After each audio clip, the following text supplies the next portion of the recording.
who provide the right support for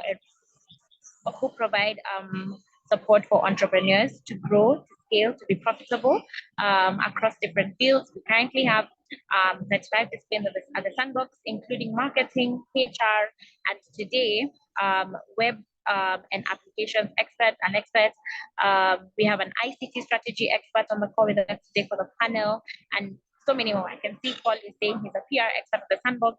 Yes, we do have PR as well, and many more. This just today or tomorrow at CMS Africa House on Chania Avenue. You can walk in, get a consultation from one of our experts. We'll be happy to serve you, and you consume the services we offer at Sandbox. I'd like to introduce our moderator for today, who is Mudhoni Koinange. And Mudhoni is the sustainability expert at Sandbox. She is an individual making a significant impact in the fields of sustainability, ESG, that is environmental, social, and governance, and stakeholder engagement. With a career spanning over 19 years, Mudhoni is a visionary founder of Social Performance Advisory Limited, based at the Sandbox. It is a consultancy that drives transformative changes across various industries, and her expertise in affairs, trade and development, and social performance are truly unmatched. Throughout her journey, Mudhoni has held positions that have left a lasting impact. During her time as the Corporate Affairs Officer at Africa Oil Kenya, she skillfully navigated the complexities of the energy sector by aligning business objectives with practices. As a trade development manager, she has showcased her ability to foster relationships and promote responsible business conduct. Thank you so much, Mudhoni, for being our moderator this evening. I'll hand it over to you to introduce our panelists for this evening. Good evening, team. Good evening, audience. Can somebody, thank you. I was hearing a lot of noise behind there. Well, welcome today to a beautiful session. Today we'll be talking and focusing on leveraging on tech for smooth customer acquisition and management. Sorry, I'm in the dark. If I put it on, you'll see I'm in the car. So I'm working from anywhere, and I think that's where we are right now in this world, which is fantastic. So moving swiftly along, this is going to be an interactive session. We don't want it to be boring. If you have any question, please talk to us. Tell us what's on your mind, and we will see as much as possible how much we can actually get back to you. So I'm going to first start off with one of our three panelists. I will first introduce Brenda Nkatha. She's with Archer Digital. Brenda Nkatha is a seasoned digital marketing expert.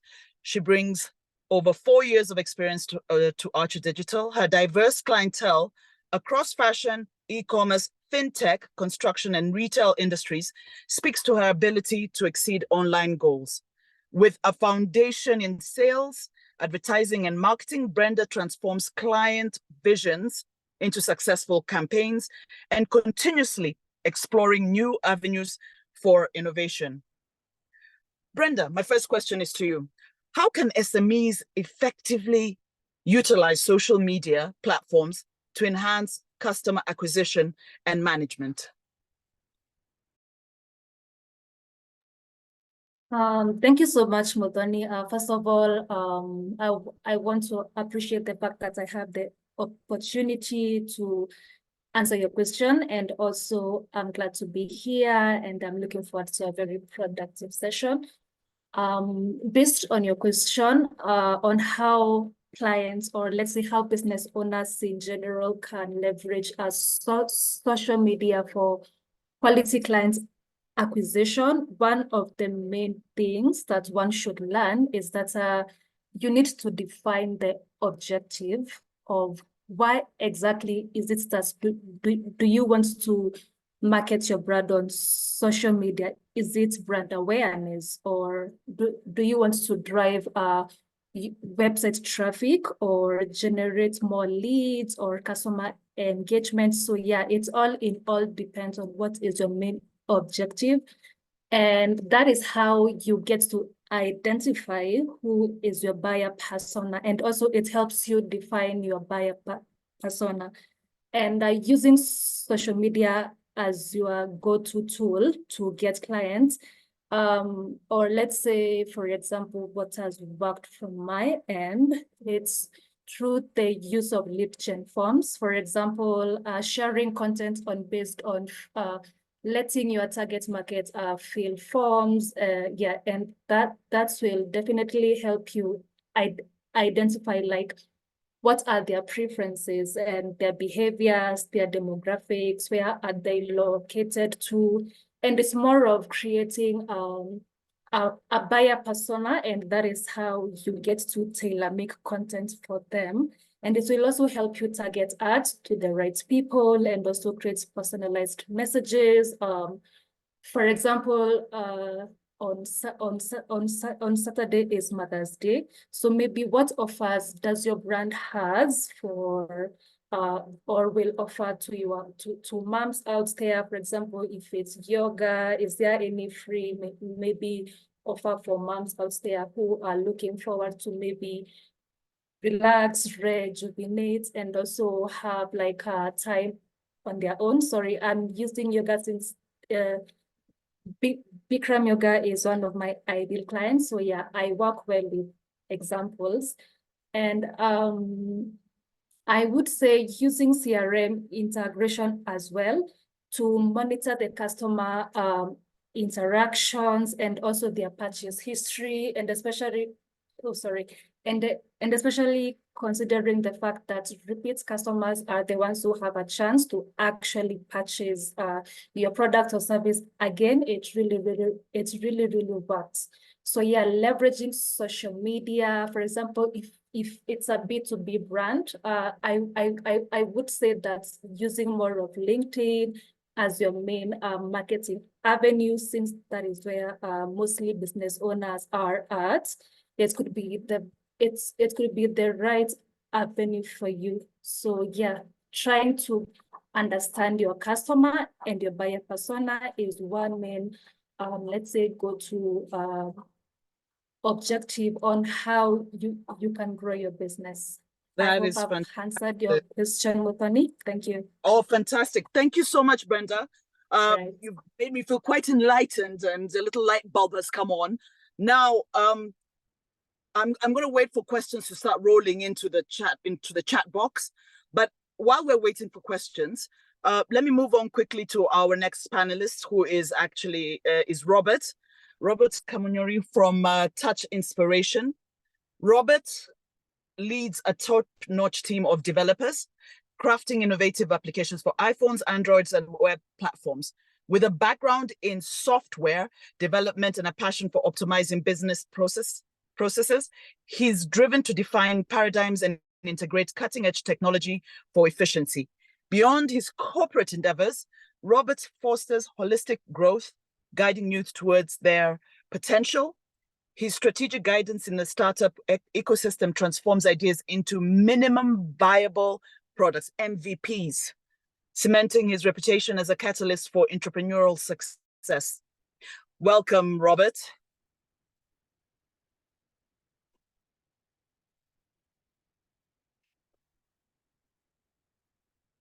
Is Robert with us, or do I jump straight to... I should probably take myself off mute.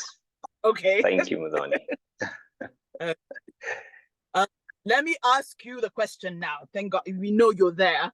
So what are some of the innovative ways that technology can streamline customer acquisition processes for SMEs? Okay, so thank you for your introduction, Mudhoni. In it, you mentioned that we do create custom apps, which is an important point to touch on when I'm answering my question. With custom apps, we're able to bring 3 paradigms to any business, which is transparency, efficiency, and accessibility. When we're talking about accessibility, it means that now you can onboard more customers, even if they're not in your geographical area. So when we're thinking about apps like your Uber or your Glovo, which have solved problems like delivery and taxi, now you're using innovative solutions to onboard more customers and bring your services closer to the people.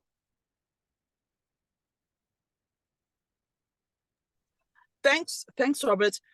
Once again to the audience, remember that this is all about, the topic today is leveraging on tech for smooth customer acquisition and management. So I'm going to introduce you now to our third panelist, who's Charles. So Charles is from Signet Africa. Charles believes in leveraging technology for opportunity expansion. With expertise in technology adoption management, he aids clients in navigating complex tech challenges. Trusted for technology and business transformations, Charles' conscientious approach drives strategic alignment and stakeholder service across various sectors. Welcome, Charles. Thank you, Mudhani, and good evening to everybody. Fantastic. Now, Charles, a quick one.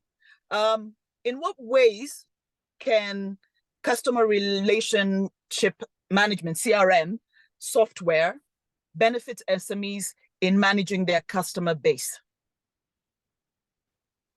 I think a good starting point to this would be the point that businesses are set up, first of all, as endeavors to make and receive promises.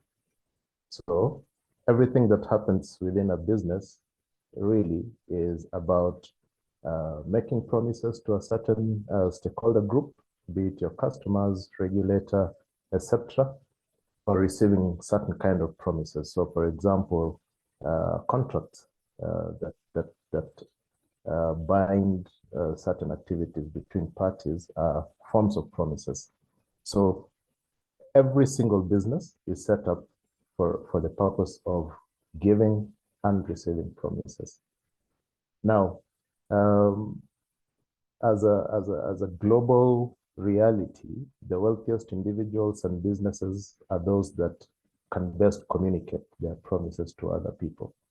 So if you've got some value you want to offer and you're able to communicate that value to a potential recipient, then you're likely to be successful in the kind of business you're doing. And in reverse also, whoever is best able to understand the promise that somebody else is telling to them is then able to respond to opportunities. They are more likely to keep their customer happy and things like this. So the whole point of this is to say that at the heart of every business, the single most important thing is to make and to keep promises. Now, what CRMs do, therefore, in this light is to act as bicycles of the mind, as Steve Jobs would say. And what this means is that CRM is a particular kind of specialized customer and sales automation technology that helps a business be able to go further, be able to go faster than working or using manual processes. And this bicycle of the mind, in this case, the CRM, helps businesses keep promises in many different ways. And some of these ways are, for example, in understanding specific realities about customers. And you do that by managing data that relates to those customers. It allows you to manage every single touch point and every single interaction that you're having with that customer. It also helps you to automate certain tasks. So, for example, if there is a particular request that has come from the client, or there is a particular service that you're supposed to offer to that client, or there is a particular project activity that you're supposed to do on behalf of that client, then within the CRM, you're then able to automate simple things like tasks, like reminders, and keep track of all the communication that's happening between yourself and that client. Again, for the overall goal of keeping the promise that you've made that I will provide this service on Monday, for example. I'll come for a meeting on Tuesday. I will send you an invoice on Thursday. And, over a period of time, you begin to use that for purposes of gaining further insight about this client, gaining insight around your performance towards that client, and being able to then tell the future about what direction relationship with that particular client is likely to take. So in short, what CRMs do for you is speak to the very heart of your establishment as a business. And in this case, to be able to automate and make it easier for you to keep track of the promises that you're making to your client, and to also keep a track of what promises that client is making to you. Oh, fantastic. Thank you so much, Charles. I think our listeners will be very happy with a very enlightened, detailed, description of what you've given in regards to CRM. But briefly now, just moving to maybe a little bit more of a complex area, I'd like to ask Brenda, so how can SMEs, because we're talking about tech here, how can SMEs leverage AI and chatbots to provide personalized customer experiences and enhance engagement? Thank you so much, Muthoni, once again. So from my perspective and also from my experience, I believe that leveraging AI is your best friend, and especially in this era where AI is a top priority, and especially in all business industries. Using a chatbot should be your best friend, and especially since as a business owner, you can't monitor everything at the same time. For example, like now it's evening hours, you don't have time to like go to your website, to your social media platforms or your email. If you have any email subscribers or your WhatsApp chat as well. So leveraging chatbot will really help build trust to your clients, and especially if they want instant feedback. So from my experience, I believe that when a client or a customer is inquiring something from your platform, they need instant feedback. So as you well know that you are not the only business out there, you have competitors, and so customers will take that advantage.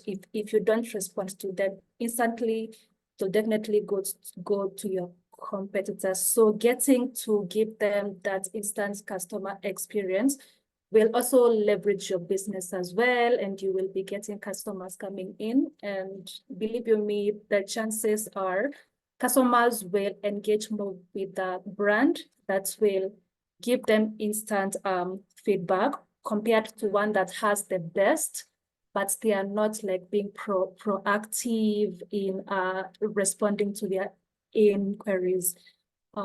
Another trick that also works for brands is social listening, by using a tool, for example, like Hotsuite, to analyze, monitor, and also like integrate all your social media platforms in one place so that you get to share instant feedback and also analyze how your social media platforms are performing, maybe what is working and what is not working. And by the end of the day, you'll always keep your clients in check. And also, it's also the best avenue to get to know that maybe who are your repeat customers.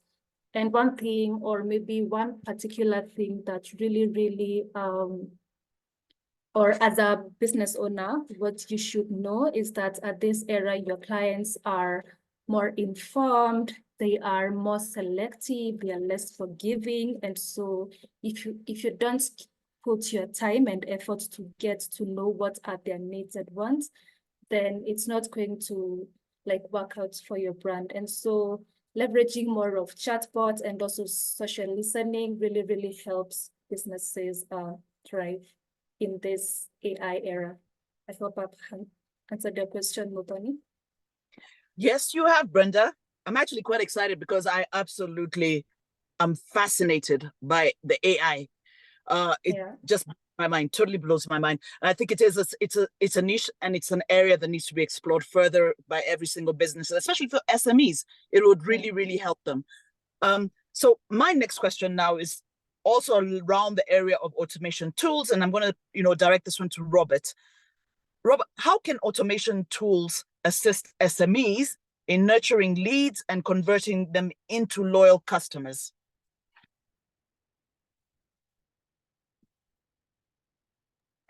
Okay, I remember to unmute this time. So the more you touch your potential customer, the more you have an opportunity to convert them. They say that you have to touch a customer has to see something 7 times before they buy. And in order to do this, we have to make sure that we virtually touch them 7 times. We can do this in many different ways. We have push notifications, like if you have an app, if you build an app to talk to your clients and give them push notifications so that they can remember that they, like let's say they haven't finished a purchase or that they have to complete an action or something like that, so that it can be a transaction so that you can get their money and they get their service. We have loyalty programs. Loyalty programs are great. They will keep you, they will keep your customer always feeling like they belong to a community, and that community cares for them. And you can always automate that with gifts and other goodies that will keep them interested. Remembering birthdays is a big one, which is great for sending out automated emails on their birthday so that people feel like you do care about them. And when people feel that you do care about them, it's harder for them, it's easier for them to go into their pocket and spend money on you or be converted into a customer. There's ease of transactions. By automation, you can make transactions a lot easier for your customer. I feel like I've blanked on an example on this one, but yeah, so just being able to always touch your customers so that you can convert them into, touch your potential customers so that you can convert them into a customer. But let me ask you, Robert, very quickly. If you're sending out those emails, I mean, there's some people who tend to overdo it. Now, what's the advice would you give to know, because it's two-way. You could either, people can be drawn to you or drawn against. What would be the advice you give so that people don't do an overkill on it? So for emails, I'd say send emails for an action. So apart from birthdays or other, how do we call them, personal emails, I would say just only send for transaction and then remind them that you're there. Like, so it would be per transaction and then an event. Like Katha mentioned that Mother's Day is coming up this weekend. Remind them, but not all the time saying, hey, we're here, hey, we're here. That's irritating. We're overloaded as it is. But if we can do it as a response, it's really thoughtful. But if you do it, if you're pushing a sale down someone's throat, people don't want that. Thank you, Robert.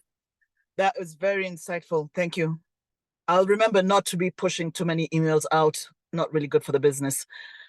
Moving on swiftly, I'd like to ask Charles a quick question, probably his last question. I'd like to ask Charles, what cybersecurity measures should SMEs prioritize when utilizing technology for customer acquisition and management to safeguard customer data?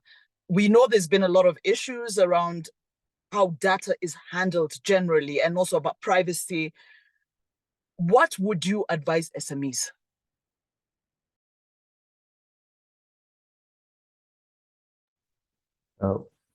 I think that's a very big question for our generation.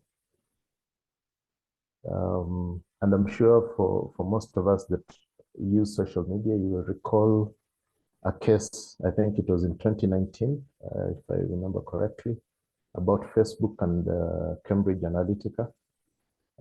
Easily Facebook's largest crisis in recent years, where there are allegations that 87 million users, their data had been unprocedurally or illegally obtained and used for purposes of political targeting. And that raised a huge furore. You will remember there was a whole set of bad publicity. There was a whole bunch of legal things. There was a case, there was congressional hearings and things like this going on at the time. So it's very easy to conclude that, that's a problem happening in another part of the world. It's happening to a large multinational tech company. and it's very far away. But the reality of the world that we live in is that data protection and privacy have become a big deal. In this country, since 2019, there's been legislation on data protection, which is very closely related to similar legislation that was done in the European Union, in the EU, called GDPR, which I think many people would be familiar with. So essentially, the landscape has become such that data, data protection and privacy are a big deal. And every SME needs to consider this while designing and acquiring any kinds of system that receives personal data or personally identifiable data from their audience. What that then means is that the first step is to familiarize themselves, firstly, with what the regulatory landscape is, depending on what industry they operate in. So, for example, if it's an SME working with patients or personal financial information, more delicately, an SME dealing with young people or minors, data that is of this nature is particularly sensitive, and an SME that is handling those kinds of data has to start with, first of all, understanding what the regulation in terms of handling private data is. Number two, based on that, we then need to have operational measures. So this is policy, this is agreements, this is communication that then goes to your customers that says, hey, look, for purposes of the interaction that you and I are going to have, we will be collecting this kind of data and we're going to be using it for this purpose. And these are the measures that we have to safeguard that data. And secondly, for you to, as a customer, to be certain that you are carrying out proper data management practices. On a technical standpoint, there are issues around access control so that any data or private information that's being obtained is safeguarded and is only accessible to authorized people who are then, committing to living to certain standards in terms of accessing only what is necessary and only what is authorized and things like this. And number four, there are issues around encryption, so that data, as it's moved from one place to another, it's held in a way that is not easily readable, by unauthorized persons. And that could be in terms of physical transportation, it could be in terms of logical or virtual transportation and storage on different devices. And then lastly, there's a need to continuously carry out monitoring of the systems to respond to any breaches, for example, any unauthorized access, for example, and any other unexpected eventualities, which then allow the SME to proactively respond in a timely manner and to deal with the situation that they find themselves in the unfortunate event that such an eventuality occurs. So those are the elements that come to mind. There are many others in between. There are technical tools and other measures that a business can take. But then for today's conversation, I think the most important is around, first of all, educating oneself on what needs to be done from a regulatory standpoint. Number two, having processes that bring the customer on board in terms of their understanding, and secondly, their permission to use their data. And number three, the technical or technological measures that can be in place, including passwords, encryption, backups, and such similar things that operate at the system layer.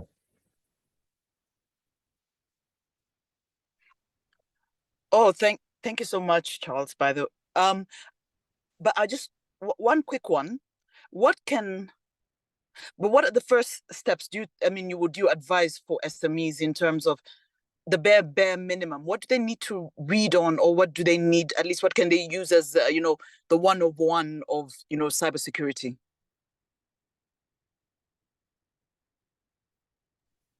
I think the most important is to understand what kinds of data you're holding and to what extent it's critical and to what extent it's private, it's, personal identifiable information, for example. That's usually a good place to start. And number two, basic measures like having passwords that meet a certain criteria, making backups, running, current versions of your applications, so that you make sure that any loopholes in those applications have been fixed. And one of the best ways to do that is to make sure that, for example, the systems you're running run the most recent version that's most likely or less likely going to have non-loopholes that have not been fixed over a period. Thank you, Charles. Now, I'd like to, with obviously the theme in mind, with obviously the theme that we are looking at today, what the topic is leveraging on tech for smooth customer acquisition and management. I would like now to open the floor for an interactive session, as we have roughly 20 minutes to go. And just to make it interactive, and feel free to ask the panelists anything. And I look forward to as many questions as possible. Thank you.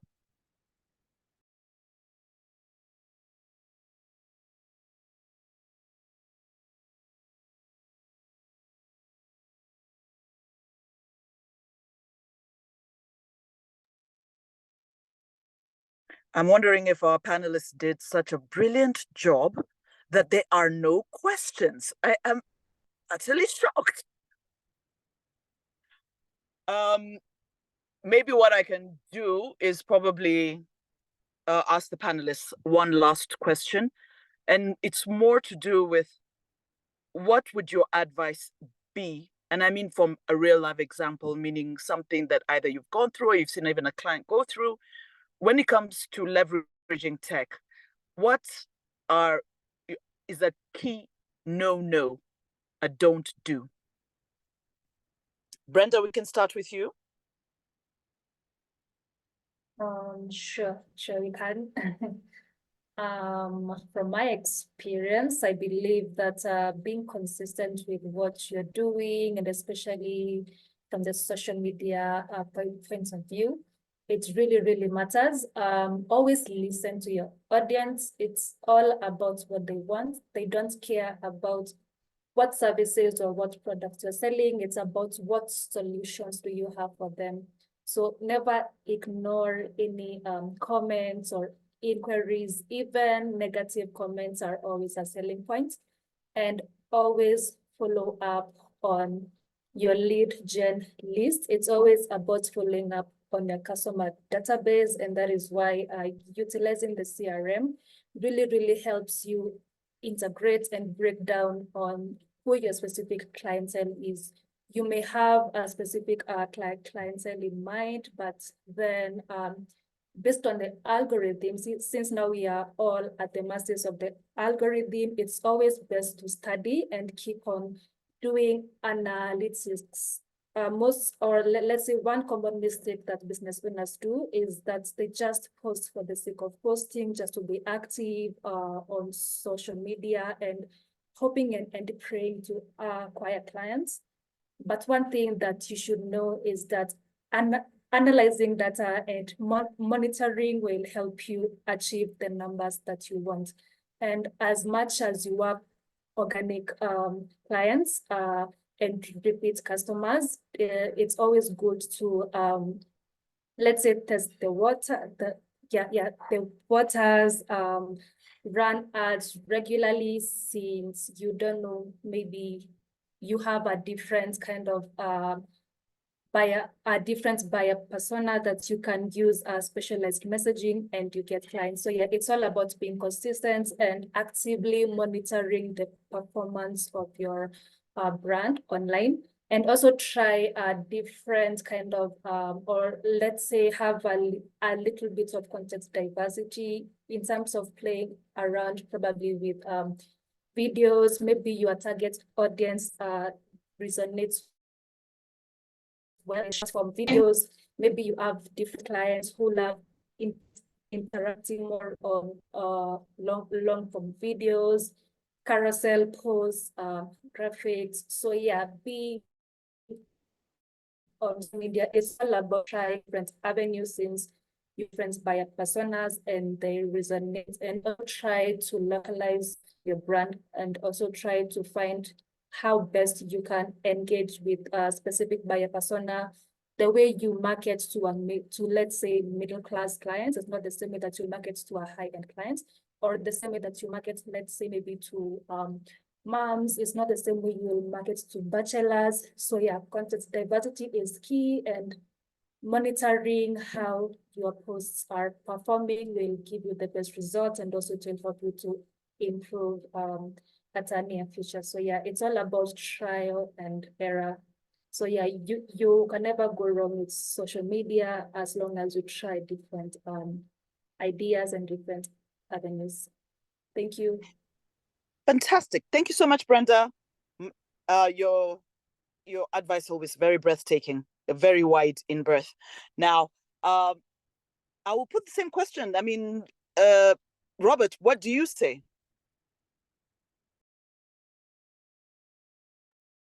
Okay, so with us, as far as this topic goes, we deal more with accessibility to the clients, which means having a broader base and creating a system that will allow you to sign up more clients and allow your services to be accessible to more people.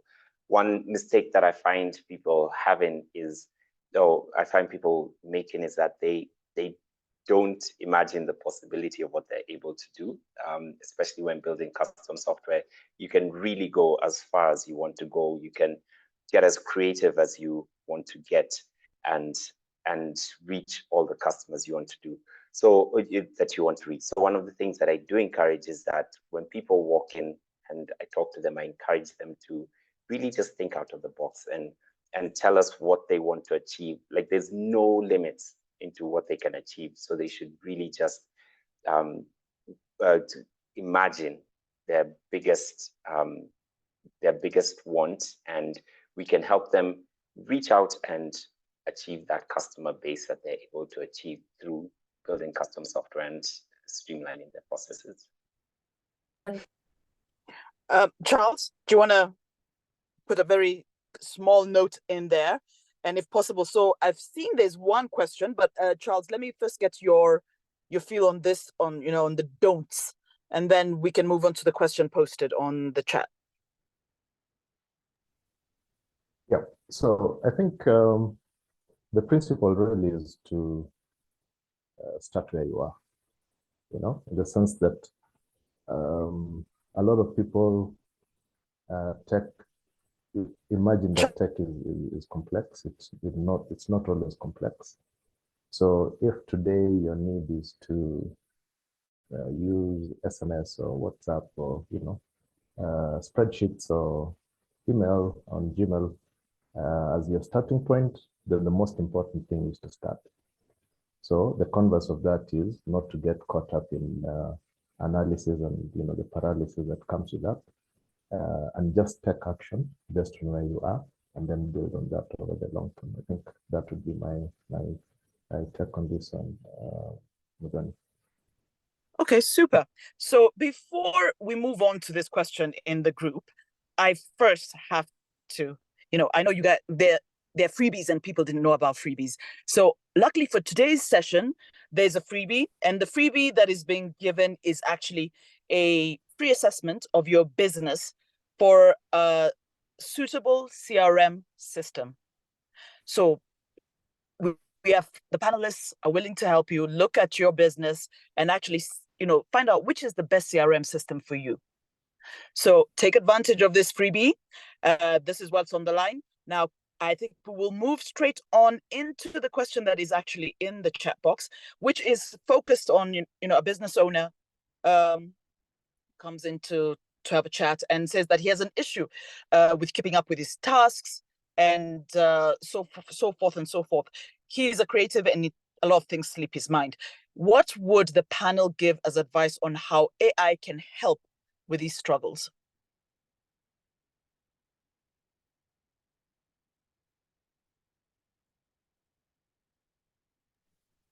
Okay, can I touch that? Yes, please. So I think I would not go directly to AI, but I would find a way to use a mobile-based CRM that works, that's with this particular business owner all the time. With that, then he's able to register the names of his clients and the contact information. And every time that he's contacting, she's contacting his clients, the CRM is aware that, this phone call went out to this person, or this message came into this person, or this email was received or went out to this particular client. The CRMs with mobile apps are, quite versatile in that way, to the extent that the person using them is willing to take up a little time at the beginning, put in the data about their customers, and then thereafter be consistent on using this on a day-to-day basis. So for example, in our business, we use a solution called HubSpot. A number of you may already be familiar with that. And we have a mobile app also provided by HubSpot that then links back to the web application. And every time any of our clients calls us, I have a pop-up message, for example, on my phone that says, "This is Robert calling, and we've been having a conversation about a water services automation project worth 100 shillings. And, that serves as a quick reminder before I even pick up the phone. And after I pick up after we've completed the conversation on the phone, again, the same app pops a message and says, "What did you talk about? Was there a follow-up action? And when is that follow-up action?" So I'm able to register that follow-up task. And if that task is, for example, in a week's time, the app will pop up a message and say, "You remember you had a conversation with Robert? You said you're going to send to him some billing information in a week's time." And I get a reminder and I act on that, and that gets registered. So there are already solutions, and they're very well developed already. They're stable, and an easy way is to find a solution that works within your day-to-day routine. Fantastic. Okay, so I can see Alberta in the chat has also added a lot of comments. Thank you so much for your feedback. It's great to see actually being interactive, even though I know we're not chatting, but thank you for even the information. I can see you've given us your full thoughts on this. But I've noticed over there you've asked, I don't know who, Alberta, who this question is to, but I think the panel will figure it out. Which other CRMs don't plug into ERP software, e.g. Bit24. So it's another job to plug in to another environment and update. Which would you recommend for smaller businesses? Panelists, I think I'll give this one to Robert. Do you want to answer this one?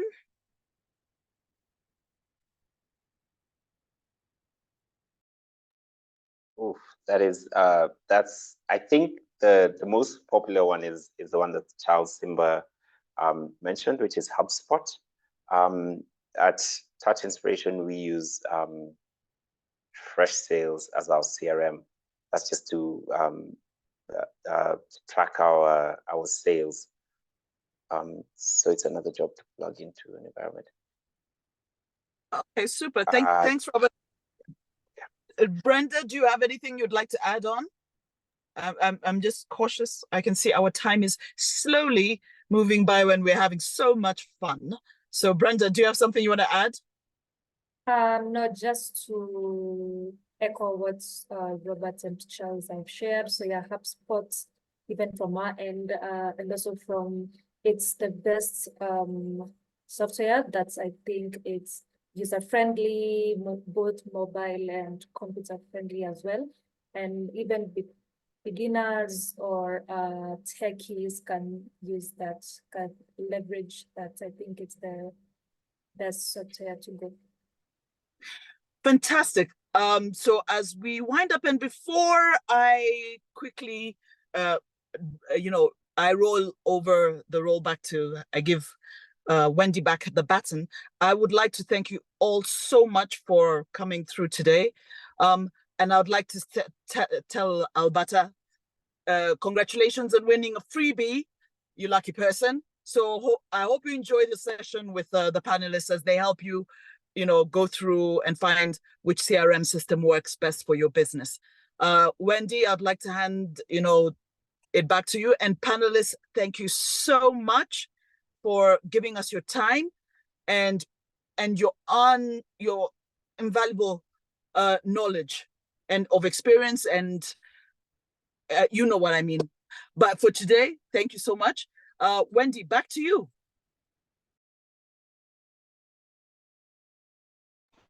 Thanks so much. Well, that was such an insightful session. I have really enjoyed.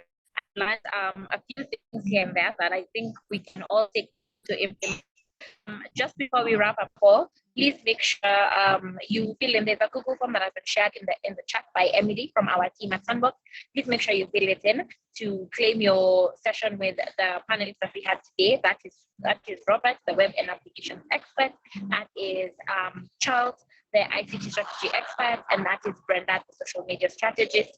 Please make sure you fill in the form, and then someone from our team will be in touch with you on the next steps on how to claim your freebie. This freebie is for everyone on the call today, and you'll get an email in case you don't get a chance to fill it in. You'll get an email from our team on filling it in, and we'll guide you on the next steps. Once again, thank you so much, Madoni, for an amazing session and moderating. Thank you so much, Charles, Robert, and Brenda, for being our panelists. We really did enjoy the conversation. And we're looking forward to furthering this conversation outside this webinar, physically, to implement some of the things that you have mentioned in the webinar. As Emily has put it in the chat, please fill in the Google form to claim your CRM triage from the panelists this evening. My name is Wendy. We have been your hosts at Sandbox International, and we look forward to seeing you next month at the next webinar. Thank you so much. We will leave the call open for 4 more minutes because our time ends at 8 p.m. We leave the call open for 4 more minutes for you to fill in the Google form, and then we can call it an evening. Thank you so much and have a lovely evening. Yes, thank you.